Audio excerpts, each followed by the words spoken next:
তোমার ওজন বেড়ে গেছে, তুমি অনেকটা মোটা হয়ে গেছো। এটা যেরকম সমস্যা, তার থেকেও বড় সমস্যা হচ্ছে তোমার ওজন কমছে অথচ ভুঁড়ি কমছে না, বা ভুঁড়িটা ঝুলে গেছে, তল পেটে চর্বিটা বেশি হয়ে আছে। এই ভুঁড়ির সমস্যাটা আরো বেশি খারাপ লাগা দেয়। যে কোনো জামা কাপড়ই পরতে চাও সেটা খারাপ লাগে, এবং তার জন্যে তুমি সব রকম টিপস ফলো করো। যেমন নানা রকম জিনিসের জল খাও, অ্যাপেল সিডার ভিনেগারের জল, লেবুর জল, চিয়া সিডের জল, কিংবা আবার অনেক খাওয়া বন্ধও করে দাও, যেমন ভাত, রুটি। আসলে কি কারণে ভুঁড়িটা হচ্ছে এবং তুমি সেটা কি করে কম করতে পারবে, এর পুরো বিজ্ঞানসম্মত কারণটা আজকে তোমাদের আমি বুঝিয়ে বলবো। তাই এই ভিডিওটা খুব প্রয়োজনীয় একটা ভিডিও, এবং শেষ অবধি মন দিয়ে দেখো। Welcome to good life with Sukanya. আমি লাইফস্টাইল কারেকশন কোচ। আমার প্রোগ্রামে রোজ দেশ বিদেশ থেকে বহু মানুষ যোগদান করছে এবং তাদের ওজন কমিয়ে মানসিক স্বাস্থ্য ভালো করে একটা নতুন জীবন ফিরে পাচ্ছে। তুমিও যদি এই প্রোগ্রাম সম্বন্ধে জানতে চাও, তোমার কেন ওজন বেড়েছে, কি কি অসুখ আছে এবং সেগুলো তুমি ওজন কমিয়ে কিভাবে সুস্থ হতে পারবে, এই সমস্ত জিনিসগুলো আমি আমার 2 ঘন্টার ওয়ার্কশপে শেখাই। এই ওয়ার্কশপে যোগ দেওয়ার জন্য নিচের হোয়াটসঅ্যাপ নাম্বারে LCW এই কথাটা লিখে হোয়াটসঅ্যাপ করো। প্রথম যে ভুলটা তোমরা করো সেটা হচ্ছে টিপস ফলো করার চেষ্টা করো। ছোটখাটো একটা জিনিস করে ভাবো এটাতেই তোমার সব সমস্যা মিটে যাবে। অনেকেই আমাকে কমেন্টসে জানাও, চিয়া সিডের জল খাচ্ছি, আমার তো ভুঁড়ি কমছে না, বা অ্যাপেল সিডার ভিনেগার কবে থেকে খেয়ে চলেছি, কোনো কিছুই উপকার হচ্ছে না। এই ভুল ভাবনাটা থেকে প্রথম তোমাকে বেরোতে হবে। অ্যাপেল সিডার ভিনেগার বা চিয়া সিড কোনো একটা জিনিস তোমার ওজন বা ভুঁড়ি কমাবে না। ঘটনাটা যদি এতটাই সহজ হতো তাহলে কোনো মানুষের ভুঁড়ি থাকতো না।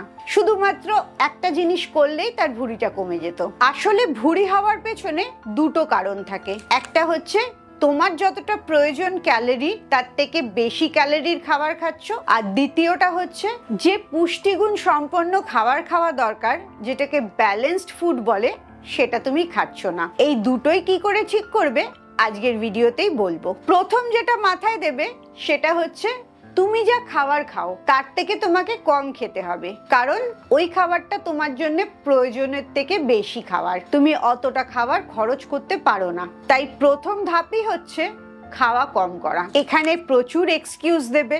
তুমি খেতে ভালোবাসো, খাওয়া দেখলে নিজেকে কন্ট্রোল করতে পারো না, কম খেলে তুমি অসুস্থ হয়ে পড়ো, এরকম নানা রকম কথা আমি সবসময় শুনতে পাই। কিন্তু তুমি যদি রেজাল্ট চাও তাহলে সেই রেজাল্টটা পেতে যেটা করতে হবে সেটা তোমার ভালো লাগুক বা খারাপ লাগুক সেটাই তোমাকে করতে হবে, না হলে ওই সঠিক রেজাল্টটা কখনোই আসবে না। তাই আজকে থেকেই সব খাবারগুলো খাতায় নোট করবে এবং কতটা পরিমাণে খাচ্ছ সেটাও নোট করবে, আর কালকে থেকেই সেই খাবারের পরিমাণটা কিছুটা করে কমাবে। প্রতি 10 দিন পর পর খাওয়াটা একটু করে কমাতে থাকবে, এবং খাওয়াটা কতটা কমছে তার প্রমাণ হচ্ছে তোমার ওজন মেশিনটা। তুমি রোজ সকালে ওজন মাপলেই বুঝতে পারবে আগের দিনের খাবারটা তোমার প্রয়োজনের তুলনায় বেশি ছিল না ঠিক ছিল।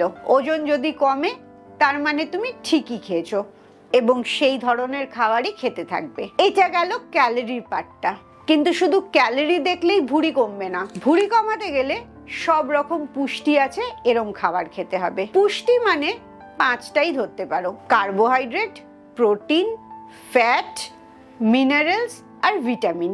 এই 5টা যদি ঠিকঠাক করে থাকে তাহলে তোমার শরীর একদম ঠিক কাজ করবে। এর মধ্যে কার্বোহাইড্রেটটা আমরা ভারতীয়রা সবচেয়ে ভালোবাসি আর সবচেয়ে বেশি খাই। এর কারণই হচ্ছে পেটের ভুঁড়িটা। যত বেশি কার্বোহাইড্রেট খাবে তত বেশি তোমায় দৈহিক পরিশ্রম করতে হবে, অথচ আমরা এখন কোনো দৈহিক পরিশ্রম করি না। এক জায়গায় বসে কাজ করি, গাড়ি করে যাতায়াত করি, তার জন্যে এত কার্বোহাইড্রেট খরচ হয় না, এবং আমাদের শরীর সেটা চর্বি হিসেবে জমিয়ে রাখে। এবারে তুমি জিজ্ঞেস করতেই পারো, ভুঁড়িতেই বা কেন জমায়? অন্যান্য জায়গায়ও তো জমাতে পারে।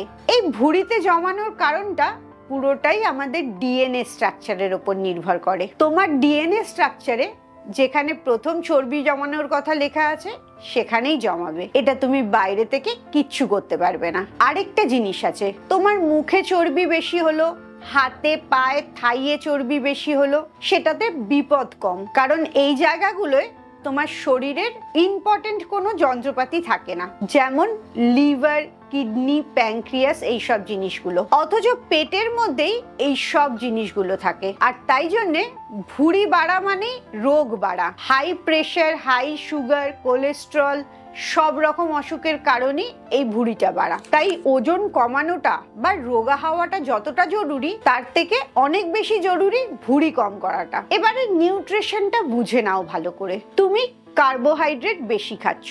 সকাল থেকে লক্ষ্য করে দেখো, ভাত, রুটি, মুড়ি, চিড়ে, সুজি, ওটস, ডালিয়া, সাবুদানা, যে কোনো ধরনের জিনিস তুমি সারাদিনে কতবার খাও? প্রথম কাজ হচ্ছে সেটাকে কম করা। তুমি যদি 5 বার খাও তাহলে সেটাকে 3 বার করো, যদি 3 বার খাও তাহলে 2 বার করো। এবং বিস্কিটটাও সেই কার্বোহাইড্রেটের মধ্যেই পড়ছে। তুমি এবারে হিসেব করলে দেখতে পাবে সারাদিন তুমি কার্বোহাইড্রেটই খাচ্ছ। এই জায়গাটা প্রথম তোমাকে ঠিক করতে হবে যদি তুমি ভুঁড়িটা কম করতে চাও। দ্বিতীয় যেটা ঠিক করতে হবে সেটা হচ্ছে প্রোটিনটা। প্রতিটি খাবারে, সকাল, দুপুর, রাত্রি, 3 বারের খাবারেই যেন প্রোটিন থাকে। সেটা নিরামিষও হতে পারে, আমিষও হতে পারে। তুমি যদি মাছ খেতে ভালোবাসো তাহলে দিনে 3 বারই মাছ খাবে। মাছের মতো ভালো প্রোটিন আর সহজে হজম হওয়া প্রোটিন একটাও নেই। যারা ডিম খেতে ভয় পাও, ভাবো কোলেস্ট্রল বেড়ে যাবে, তারা নিশ্চিন্তে দিনে 1টা বা 2টো ডিম খেতে পারো। এতে গুড কোলেস্ট্রল আছে, যেটা আমাদের শরীরের দরকার। এই জায়গাতেও অনেকে অনেকটা ভুল করে। সেটা হচ্ছে, তোমরা অনেকেই ভাবো চর্বি খেলে আরো চর্বি বেড়ে যাবে, তাই জন্য ফ্যাট খাও না। অথচ ফ্যাটটাই আমাদের শরীরে অনেক ভিটামিনকে মিশতে সাহায্য করে, যেগুলোকে ফ্যাট সলিউবল ভিটামিন বলা হয়। যত ফ্যাট সলিউবল ভিটামিন আছে সেইগুলো তুমি যে ফ্যাট খাবার খাচ্ছ তার সাহায্যেই তোমার শরীরে ঢুকতে পারে। এবং আমাদের শরীর কোনো ভিটামিনস বা মিনারেলস তৈরি করতে পারে না, সবটাই খাবারের থেকে খেতে হয়। তাই জন্যে সব সময় সব রকম খাবার খাবে। কোনো খাবার খেয়ে তুমি মোটাও হবে না, আবার রোগাও হবে না। তাই কখনোই এটা ভাববে না এটা খেয়েছি বলে আমি মোটা হয়ে গেছি। একটা খাবার তোমাকে মোটা করছে না। তুমি সারা দিনে যে খাবারগুলো খাচ্ছ সবটা মিলিয়ে যদি ক্যালোরিটা বেশি হয় তাহলেই তুমি মোটা হবে। আর তুমি যদি কার্বোহাইড্রেটটা অনেক বেশি খাও অথচ দৈহিক পরিশ্রম খুব কম হয়, তাহলে সেই কার্বোহাইড্রেটের যে এনার্জিটা বেঁচে যাচ্ছে সেটা তোমার চর্বি হিসেবে পেটে জড়ো হচ্ছে, ভুঁড়িটা বাড়ছে। তাই জন্য গুড ফ্যাট খাওয়াটা খুব দরকার। গুড ফ্যাটের মধ্যে সব রকম নাটস অ্যান্ড সিডস পড়ে, ড্রাই ফ্রুটস কিন্তু পড়ে না। অনেকেই এখানে ভুল করো, শুধুমাত্র নাটস অ্যান্ড সিডস। আর একটা গুড ফ্যাট পাওয়া যায় ডিমের কুসুমে। তাই জন্য অবশ্যই চেষ্টা করবে গোটা ডিম খেতে। তাই ভুঁড়ি কমাবার জন্য তুমি কার্বোহাইড্রেটটা কম খাচ্ছ, প্রোটিনটা বেশি খাচ্ছ, আর কিছুটা গুড ফ্যাট খাচ্ছ। এই 3টের দিকে লক্ষ্য রাখলেই শুধু হবে না, এর সাথে আরো 3টে জিনিস যোগ করতে হবে, তাহলেই তোমার ভুঁড়িটা কমবে। একটা হচ্ছে সারা দিন ধরে অল্প অল্প করে জল খেতে হবে। 2 নম্বর হচ্ছে যথেষ্ট পরিমাণে ঘুমাতে হবে। রাত্রিবেলা টানা 7 ঘন্টা ঘুমাতে হবে।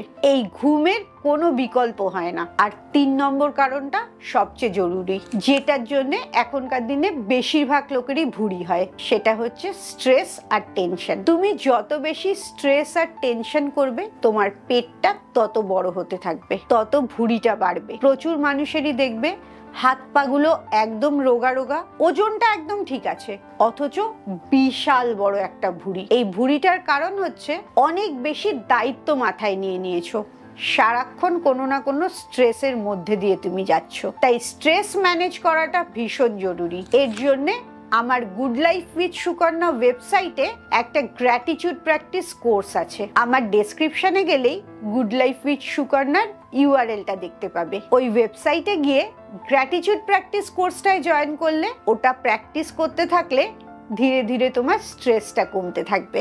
এই সবগুলো করার পরেও লাস্টে তোমাদেরকে 4টে বোনাস টিপস দেব, যেগুলো ভুঁড়ি কমতে খুব সাহায্য করবে। প্রথম হচ্ছে কোনো রকম প্যাকেটের খাবার খাবে না। যে খাবারটা সিল প্যাকেটে আসছে, তার এক্সপায়ারি ডেট 6 মাস 1 বছর হচ্ছে, সেই খাবারটা খাবে না।